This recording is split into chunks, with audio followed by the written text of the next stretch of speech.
जड़ावाला में जत्थों की जानिब से मसीही बरादरी की इबादत गाहों और घरों को जलाए जाने के बाद हुकूमत हरकत में आ गई है। कशीदा सूरत हाल के बाइस फैसलाबाद में ताहुक्म सानी दफ़ा 144 नाफिज की जा चुकी है। रेंजर्स की 2 कंपनियां मुख्तलिफ मकामात पर तैनात हैं, जबकि मकामी मस्जिद में ऐलान करके लोगों को इश्तियाल दिलाने वाले मुलजिम को वीडियो की मदद से गिरफ्तार कर लिया गया है। और निगरान वज़ीर आला पंजाब का दावा है कि इस केस में 2 मरकजी मुलजिमान को भी गिरफ्तार कर लिया गया है और वो CTD की हिरासत में है। सिर्फ यही नहीं, आज इस वाक़े से मुतालिक जो स्पेशल ब्रांच की इब्तदाई रिपोर्ट सामने आई है वो दिल दहला देने वाली है। रिपोर्ट के मुताबिक जड़ावाला वाक़यात में 16 गिरजा घरों को आग लगाई गई है। सुबह 8:15 पर 70 से 80 अफराद ने एहतजाज शुरू किया। कारोबारी मराकज़ बंद कराए गए। शहर और कई देहातों की मसाजिद में ऐलानात के बाद लोग जड़ावाला पहुंचे। क्रिश्चियन कॉलोनी में 11 बजे मुजाहिरीन ने तोड़फोड़ की और चर्च और घरों को आग लगाई गई। मुश्तइल मुजाहिरीन ने असिस्टेंट कमिश्नर के घर को भी आग लगा दी, जबकि मुजाहिरीन ने ईसा नगरी में 15 घरों और 3 गिरजा घरों को आग लगा दी। पुलिस ने मुजाहिरीन पर लाठीचार्ज और आंसू गैस की शेलिंग की। सिर्फ यही नहीं, गुज़िश्ता रोज़ जलाओ घेराव के दौरान मसीही ख़ानदानों ने रात खेतों में गुजारी है, जिसकी तस्वीर भी सामने आ गई हैं। और दूसरी तरफ इश्तियाल अंगेज़ी, तोड़फोड़ और जलाओ घेराव के इल्ज़ाम के तहत अब तक 5 मुकदमा दर्ज हो चुके हैं। 37 नामजद और 600 से ज़ायद नामालूम मुल्ज़िमान के खिलाफ मुकदमात में इंसिदादी दहशतगर्दी समेत 13 से ज़ायद दफ़ात लगा दी गई हैं। 100 से ज़ायद अफराद को अब तक गिरफ्तार किया जा चुका है। मगर क्या गिरफ्तारियां माजी की तरह सिर्फ नुमाइशी गिरफ्तारियां साबित होंगी और माजी की तरह मुल्जिमान गुजरते वक्त के साथ फिर से रिहा हो जाएंगे, या इस दफ़ा रियासत ने फैसला कुन कार्रवाई का फैसला कर लिया है? ये सवाल अपनी जगह बरकरार है। आज army chief general Asim Munir ने भी इस वाक़े से मुतालिक रद्द-ए-अमल देते हुए कहा है कि जड़ावाला का वाक़या इंतहाई अफसोसनाक और नाकाबिल बर्दाश्त है। अक़लियतों के खिलाफ अदम बर्दाश्त और इंतहाई रवैये के वाक़यात की कोई गुंजाइश नहीं है। पाकिस्तान के तमाम शहरी बिला तफरीक मजहब, जिन्स, ज़ात या अक़ीदा एक दूसरे के लिए बराबर हैं। किसी को कानून हाथ में लेने की इजाज़त नहीं दी जाएगी। ऐसे जराइम के मुर्तकिब अफराद को इंसाफ के कटहरे में लाया जाएगा। मुआशरे के किसी भी तबके की तरफ से किसी के खिलाफ अदम बर्दाश्त की गुंजाइश नहीं है।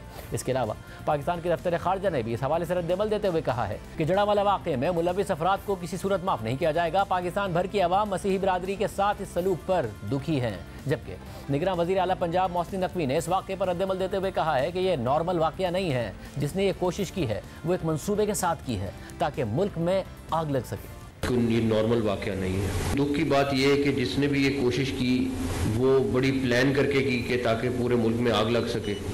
जो नुकसान हुआ है उसके ऊपर ये हमारा आपसे वादा है 3-4 दिन के अंदर आपका जो नुकसान as a government, as a Muslim या एक इंसान की हैसियत से मेरा ये फ़र्ज़ है कि जो आपका नुकसान है वो पूरा करना है और उसको वैसे का वैसा रिस्टोर करना है जैसे था। यानी निगरान हुकूमत इसे साजिश कह रही है, बाकायदा मुल्क में हालात ख़राब करने के हवाले से इसे मनसूबाबंदी करार दे रही है। जबकि arch bishop of Catholic church doctor Joseph Arshad ने मुतासरा इलाकों का दौरा करते हुए कहा कि अब तक 21 गिरजाघर जलाए जा चुके हैं। पाकिस्तान के झंडे में अक़लियतों का सफ़ेद रंग दागदार हो चुका है। दर्दनाक वाक़या जो हुआ है, जहाँ पर जो है वो बस्तियां जलाई जाती हैं, लोगों के घरों को जलाया जाता है, गिरजाघरों को। हमें पता चला है कि 21 गिरजाघरों को जो है वो जला दिया गया है। तो हम पाकिस्तान को किस डगर पे लेके जा रहे हैं? वो सफेद झंडा जिसमें जो है अक़लियतों का सफेद निशान कहा जाता है वो तो दागदार हो रहा है। जब तक ये जो है जो लोग इस वाक़े में मुलव्वस है उनको जो है मिसाली सजाएं नहीं दी जाती, वहाँ तक माशरे में अमांगी पैदा नहीं होगी और ये ऐसे जराइम जो है ऐसे वाक़यात होते रहेंगे। इसके अलावा आर्च बिशप लाहौर ने आज प्रेस कॉन्फ्रेंस करते हुए कहा है कि चर्च और मकान तो दोबारा बन जाएंगे। बच्चों के जहनों से खौफ कैसे दूर होगा? इंजील जलाई गई, सलीबें तोड़ी गईं, कब्रिस्तान जलाए गए, पुलिस बेबस खड़ी होकर देखती रही। सलीबें तोड़ी गई और बेहुदी की गई। इसके अलावा फिर आखिर में कब्रिस्तानों में जाकर, कब्रिस्तान का नज़दीक वहाँ जाकर भी कब्रों को मुस्मार किया गया, वहाँ सलीबें लगी हुई थी। पुलिस यहाँ पर बिल्कुल उनके वस में नहीं आता। वो अगर खड़ी भी है उनके सामने भी, उन्होंने फोटो भी दिखा देखें, पुलिस कुछ नहीं कर सकती। रिपोर्ट तैयार हो रही है तो घर बना दिए जाएंगे, लेकिन उन बच्चों के जहन में पाकिस्तान में रहते हुए जो खौफ पैदा हुआ, जो मुस्लिम लोगों की तरफ से जो ये जुल्म हुआ उसका खौफ, उन बच्चों के जहनों से ये कौन निकालेगा? पाकिस्तान उलमा काउंसिल के चेयरमैन अल्लामा ताहिर अशरफी ने आर्च बिशप लाहौर के साथ प्रेस कॉन्फ्रेंस करते हुए वाक़े से मुतालिक माफ़ी मांगी और रियासत से इंसाफ का मुतालबा कर दिया। साथ ही कहा कि अगर जोसेफ कॉलोनी के मुजरिमों को सजा दी होती तो मुमकिन है कि ये मामला ना होता। मैं रियासत पाकिस्तान की तरफ से, वजीर आजम पाकिस्तान की तरफ से, पाकिस्तान के उलमा, मशाइख और मुस्लिम आवाम की तरफ से जनाब बशीर साहब आपसे माफी मांगता हूँ। हम आपसे शर्मिंदा हैं, हम उन मसीही बच्चियों से शर्मिंदा है रात खेतों में जिन्होंने गुजारी। जोसेफ कॉलोनी के मुजरिमों को अगर सजा दी गई होती तो आज मुमकिन है ये मामला ना होता। यानी एक तरफ निगरान हुकूमत इसे साजिश करार दे रही है, जबकि मजहबी अकाबरीन, सियासतदान और समाजी कारकुन ये दावा कर रहे हैं कि माजी में भी ऐसे वाक़यात होते रहे हैं और जब तक मुल्ज़िमान को सज़ा नहीं दी जाएगी तो ऐसे वाक़यात होते रहेंगे। और ये बात दुरुस्त भी है कि 2 ऐसे केसेस हैं जिनमें बाकायदा साजिश के तहत तौहीन रिसालत और कुरान की बेहुरमती का झूठा इल्ज़ाम लगाया गया और घरों के घर और इबादत गाहें जला दी गई। आज से तकरीबन 10 साल पहले मार्च 2013 में लाहौर में बदामी बाग के करीब वाक़या मसीही बिरादरी की जोसेफ कॉलोनी के 174 घरों, 16 दुकानों और 2 गिरजा घरों को आग लगा दी गई थी और पुलिस खामोश तमाशाई बनी रही। बाद में तहकीकात के दौरान पुलिस की गफलत भी वाज़ेह तौर पर सामने आई, जबकि इब्तिदाई तौर पर इल्ज़ाम लगाने वाले शाहिद इमरान का कहना था कि जोसेफ कॉलोनी के रिहायशी सावन मसीह ने एक झगड़े के दौरान तौहीन रिसालत की है। इस इल्ज़ाम के नतीजे में 2 दिनों के अंदर पूरी जोसेफ कॉलोनी को जलाकर राख कर दिया गया।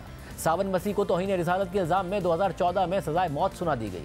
सावन मसीह 7 साल तक जेल में रहे और अपनी सज़ा के खिलाफ केस लड़ते रहे और फिर 2020 में लाहौर हाई कोर्ट ने उन्हें इस इल्ज़ाम से बरी कर दिया और वो 7 साल की नाजायज़ सज़ा काट कर रिहा हो गए। उनके खिलाफ केस साबित ही नहीं हुआ, लेकिन इस झूठे इल्ज़ाम के तहत जिन लोगों ने जोसेफ कॉलोनी में मसीही बिरादरी के घर जलाए थे, इबादत गाहें जलाई थीं और जो लोग इस इश्तियाल अंगेज़ी में मुलव्विस थे, उन्हें कोई सज़ा नहीं हुई। इस केस में नामजद 106 अफराद को अदम शवाहिद की वजह से वाक़े के 4 साल बाद केस से बरी कर दिया गया, जबकि मुकदमा दर्ज होने के बाद से ही बेशतर मुल्ज़िमान ज़मानत पर थे। लेकिन दूसरी तरफ सावन मसीह 7 साल तक जेल में रहे, जबकि इससे पहले 2012 में इस्लामाबाद की रिहायशी रमशा मसीह पर कुरान पाक के औराक जलाने का इल्ज़ाम लगाकर उन्हें गिरफ्तार कर लिया गया और रमशा मसीह जिस कच्ची आबादी में रहती थी उसके 900 रिहायशियों को 1 माह में अपने घर खाली करने की वार्निंग दे दी गई। 14 साल रमशा मसीह जिनको डाउन सिंड्रोम था, उन पर हाफिज़ मोहम्मद खालिद चिश्ती नामी मकामी मौलवी ने इल्ज़ाम लगाया था कि उसने रमशा को कुरान पाक के औराक की राख ले जाकर जाते हुए देखा है। लेकिन केस के ट्रायल के दौरान खालिद चिश्ती की अपनी मस्जिद में काम करने वाले 3 मुलाजमीन ने अदालत में गवाही दी कि उन्होंने खुद खालिद चिश्ती को उस राख में कुरान पाक के मुबैना औराक शामिल करते हुए देखा है ताकि रमशा के खिलाफ केस मजबूत हो सके। जबकि इस हवाले से पुलिस ने भी अदालत में बयान दिया था कि उन्हें रमशा पर लगाए गए इल्ज़ाम के कोई शवाहिद नहीं मिले, जिसके बाद अदालत ने वाक़े के चंद हफ्तों बाद रमशा को ज़मानत दी और 3 माह में रमशा के खिलाफ FIR ख़त्म कर दी गई। लेकिन रमशा की रिहाई के बाद भी सूरत हाल इतनी कशीदा थी कि उसे जेल से हेलीकॉप्टर के ज़रिए नामालूम मकाम पर मुंतकिल किया गया, जिसके 1 साल बाद कनाडा की हुकूमत ने रमशा और उसके ख़ानदान को कनाडा में खुफिया तौर पर रिहाइश फराहम की। लेकिन मौलवी खालिद चिश्ती, जिसे राख के बैग में कुरान के औराक डालने के इल्ज़ाम में गिरफ्तार किया गया था, उसे 2013 में अदालत ने नाकाफ़ी सबूतों की बुनियाद पर रिहा कर दिया। रियासत को उन बुनियादी वजूहात पर गौर करना पड़ेगा कि क्यों ऐसे वाक़यात में मुसलसल इजाफा होता जा रहा है। माजी को देखकर उसकी एक बड़ी वजह यही लगती है कि रियासत इस कानून का गलत इस्तेमाल करके इश्तियाल अंगेज़ी करने वाले मुल्ज़िमान को कैफ़रे किरदार तक पहुँचाने में अब तक नाकाम रही है।